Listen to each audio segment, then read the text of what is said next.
Well, greetings everyone. I am Ryan. I am the owner and founder of Recluse-Audio, and today I'm going to show you two of my plugins I completed as part of my master's degree in music technology. They are expressive interfaces. One of them is a delay reverb feedback loop. It's useful. It's not necessarily the first of its kind, but it is nice and efficient. And I have Pulsar, which is my flagship synthesizer, a Pulsar trained synthesizer. I might have future videos going into deeper detail as to what that means, but today I'm just going to show you how it works and some of the capabilities for sound design and electro-acoustic expression.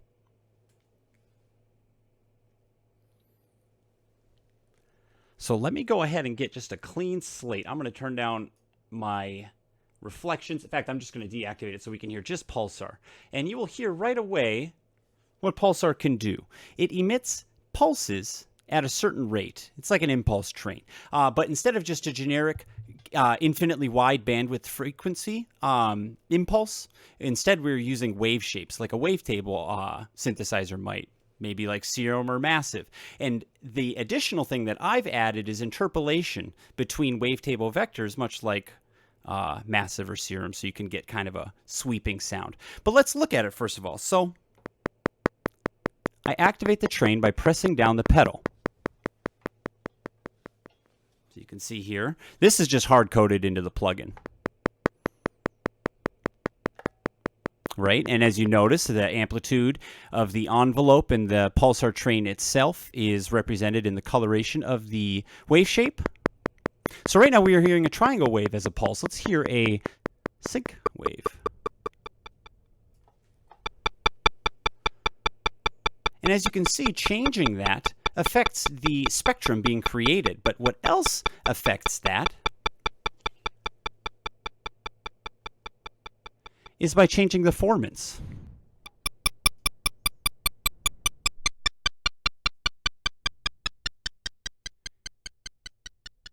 So right now we can do a couple cool things. Let's go back to a little bit between the saw and the triangle wave. I'm going to take my width down to 0. So as you can tell, in between. So this is great. Well, I'll show you later with some reverb and some delay. It's great for creating scatters of sound. Awesome for sound design. But it also is meant to be an expressive interface because there is plentiful resources available for anybody who wants to use granular synthesis. You could use Granulator from Monolake. That's a Max Rely device. Emission Control 2 was just released by Rodney Duplass, and it was under the tutelage of Curtis Rhodes, who made the original Pulsar trained synthesizer. So one of the unique qualities of mine, though, is that it takes away some of the element of like drawn in automation and wave shapes and instead puts the burden on live performance, so I can map things out like this. And as I adjust my slider, I can adjust the fundamental frequency. And that fundamental frequency, you know, it's darn near rhythmic here. But pitch is rhythm and rhythm is pitch, and that is still a frequency, 2 hertz to be exact. And this all came from a concept that I was having such an issue dealing with here. If I were to play this right now, and the fundamental frequency is 2 hertz. So what frequency are we hearing right now? 2 hertz. Okay, then why does it change when I change the formant?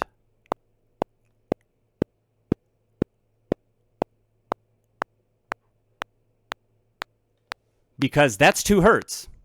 That's 2 times per second we are hearing a pulsar, if you will. But each pulsar has what's called a pulsaret. So this is that impulse response, that variable wave shape that is usually just a single cycle of a wave shape. Now consider at 1400 hertz, that's extremely short and extremely small. So it does sound like a little almost auditory perforation. This is something you have to work with because it can be a little punchy sometimes. It's enveloped. It has a Gaussian envelope around each, a bell curve, if you will, around each pulsaret. So it's not going to clip for that reason. It's anti-aliased, so we don't have to worry about that. But still, to express yourself musically, I think it's important. There are several other capabilities of Pulsar. As you notice, I want to add a dash of color. I've mapped this to my mod wheel, and I'm going to adjust some spread values. All right. So this is a really simplified stochasticism. Stochasticism being a targeted amount of randomness or skewed randomness that we can kind of orchestrate musically. Studied a lot of Xenakis in his talk about this compositionally, but obviously that is some advanced math. What I hope to offer some intuitive what I hope to achieve is what I call device state visibility. I want a person, a user, to look at my devices and be able to tell immediately what it's going to sound like. So this isn't through a mod matrix that's very convoluted, and it does compromise a little bit of choice. However, so much of the choice, I believe, in live performance is a physical action. It's not done through careful planning. Careful planning can be great, but that exists, and mine exists to serve live performance. So using the simplified stochasticism, I can adjust a range of random values that could be produced. And as you can see, it's actually even above and below that yellow line inside the formants, right here. It's skewed because we're talking about frequencies, right? So this is an even distribution. Now, so that is the range from which the random frequency will be selected, and that is adjusted here with these little sliders on the bottom, or you can map it. But that's the range. How do we control how often a random note is generated? So here we can have high levels of randomness with a very small range, or we could have a very big range and a very low likelihood of a random note being created. So let's give some huge ranges with 0% chance, and it should have no randomly generated frequencies. Yeah, pretty boring. Okay, let's pick up the frequency a little bit. And then I'm going to adjust randomness. Heard it a little bit there.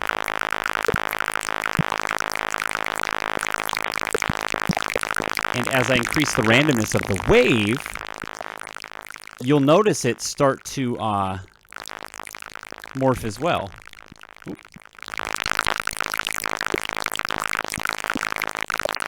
So it's representative of what's going on, at least as far as stochasticism goes. And obviously we hear the auditory result of the different frequencies, but the varying spectrum of a pulsaret wave shape is not as obvious. Okay, we can assign randomness to a couple other things. Let's put it on panning. That sounds pretty good, especially when it's just the panning. Let's take all the other ones down.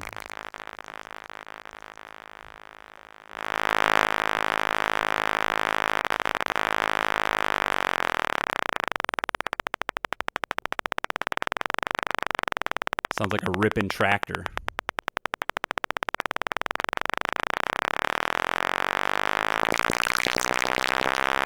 So throwing a splash of that sounds pretty good. Sounds juicy. So another thing to consider, as we discussed before, the pulsaret is usually just one wave shape, one cycle. But it is also possible to do multiple cycles, and we do that by adjusting the width. So as you see here, I'm increasing the width in the bottom left, and this has strange effects sometimes. So I have more detailed information about this in the manual. But basically what happens is if you don't complete a wave cycle, it's going to sound a little disjointed. And I'd have to envelope it, and I just decided it's a lot easier to just do full integer wave cycle. So we're going to complete the full wave cycle. That being said, it sounds a little bit like this with a little bit wider width.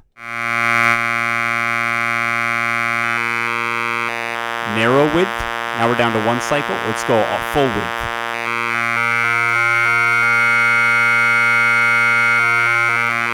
The formants are the real changing factor here, and when we increase the width, they become more and more present in the sound, more and more dominant, because we are hearing what's nearly a continuous cycle of the formant frequencies that's just being amplitude modulated by the fundamental frequency. Because if it's 90%, 1003 and 1554 hertz, and then just 10% of the time is an off-duty part of the cycle, it's going to sound like the formant frequencies, especially when we start going into low fundamental frequencies. So let me do a sweep down into that, and we'll hear it become very prevalent.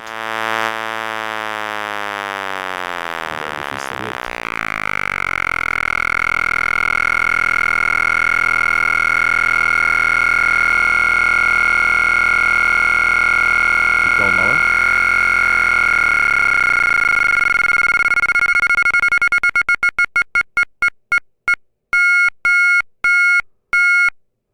This can sound kind of cool sometimes. Take it real low.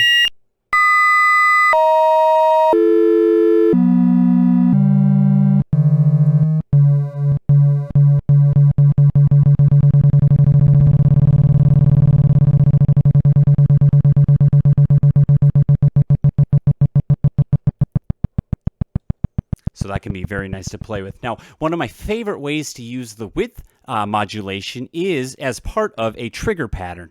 This is what Curtis Rhodes called burst masking, or stochastic burst masking, which I call intermittence, adjustable here.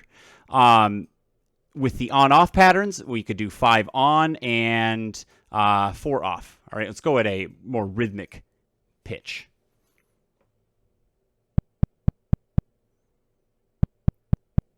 One, two, three, four, 1, 2, 3, 4, 5, 1, 2, 3, 4, 1, 2, 3, 4, 5, 1, 2, 3, 4. So it's counting them in that order. Now there's a lot of fun things you can do with this. So let's stay at 5 and let's make it actually a long off period. So we have 10 off, 5 on, okay? And we're going to make this a little bit faster in the fundamental. It's usually about 12 to 15. It should be right on the cusp of being its own pitch. Let's get this up to like 7, and then this one up to like 13, and a little bit of width. Oh, I think we go wider. And then if we like,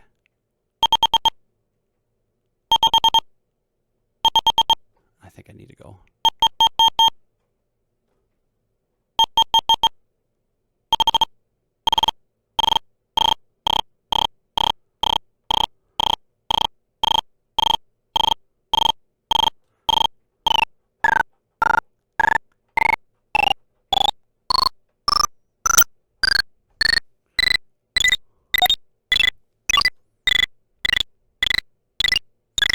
So with these burst maskings, you can get these like real juicy sounds because the overlap isn't as problematic because it's like a pulsar within a pulsar. It's a pulsar grouping of 5 on pulsars, and we traverse the time scale once again.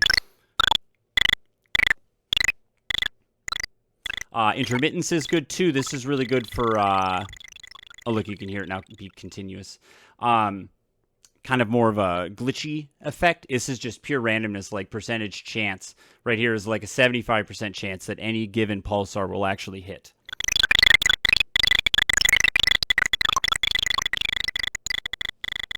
Let's go lower.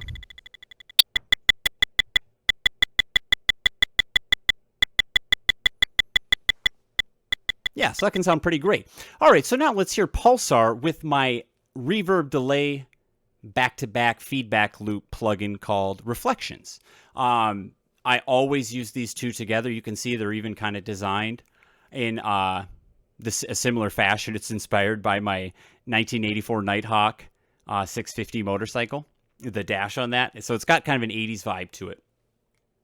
Reflections is unique. It's something that I have always done when I produce vocals, is I create a delay bus and I create a reverb bus. And I send vocals to both of them, and then I send them both to each other, right? Mostly the delay going to the reverb, but then the reverb goes back to the delay a little bit. Obviously, you can do like duck the verb and do a sidechain compression to the dry vocals. Very easy to use. And I just did it so much. In fact, I mean, go ahead, just do it on the bus yourself if you want to set it up. Reflections, that's exactly what it does. It's essentially a pre-made delay and reverb buses, effects loops that can feed back to each other. So as you see here, these are normal delay settings. You should know what these are. This is how much of the dry we want to go into the delay, because we could hypothetically just send it all over from the reverb. And how much dry do we want of the reverb? Because Well, we're actually getting quite a bit coming over. This is the coefficient of the that we're going to multiply the amplitude of the delay line against.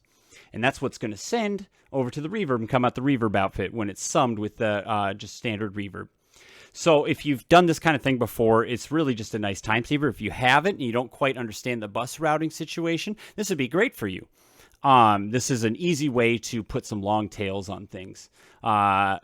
Continuing my spiel about reflections, we have a synchronization here. That's synchronizing with the session tempo. And then we have a link. Standard proceedings. And this is the default setting. I tend to not send very much back from the reverb, just a little bit. You'll get some comb filtering if you do too much. Nice and wide. The freeze effect is very helpful sometimes, but it kind of defeats the purpose of the feedback loop, so we won't use it in this situation. And I have the dry-wet mapped to...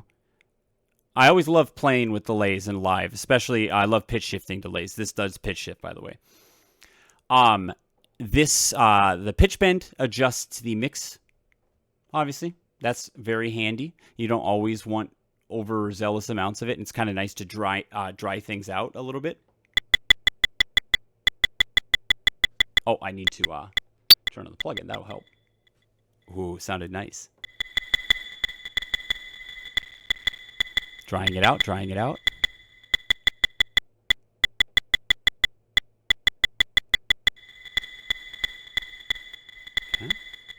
And then I have my delay times. Oops. Right here. So like I said, I love to play with these live. Great for some pitch shifting, especially because if you get the timing right, each pulsar gets a little bit different of a transposition as that read position tries to catch up. All right, let's get this width, though. I got to get this rocking a little bit better.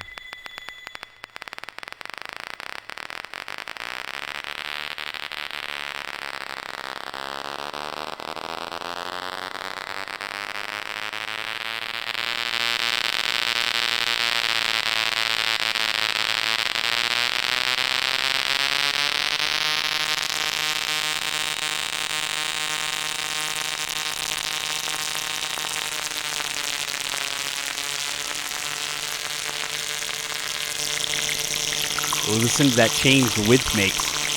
Zero width? Width. Oh yeah, baby, that's good. Oh, it's getting washed out. Oh no.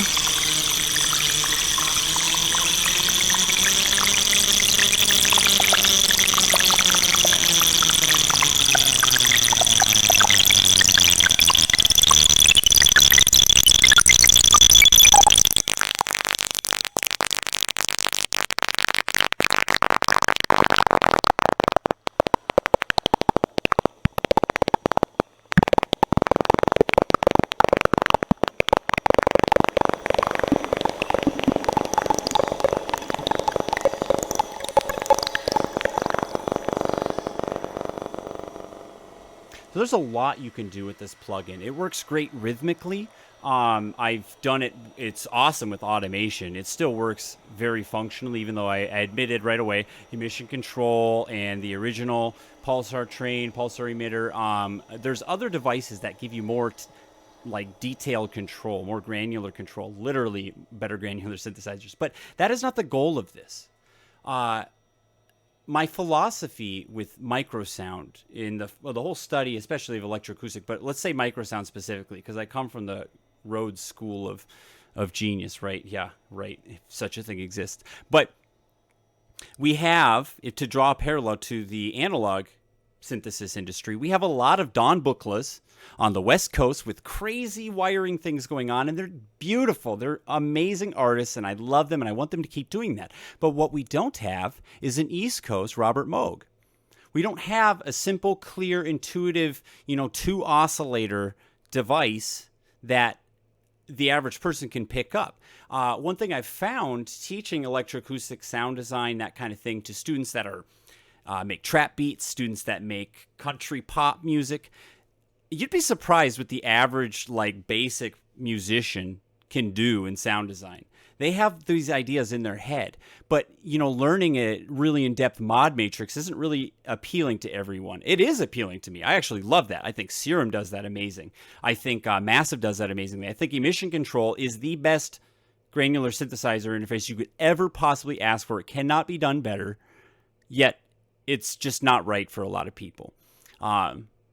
So I highly recommend you get it. It is free. It's open source. I highly recommend you support the work that they are doing. Maybe I'll put a link to that down below. But overall, I really want this to be an approachable device that's great for live performance. I made a video using this. If you want to watch it and see its application, diffraction, especially movement 3, I'll put a link right there by the window.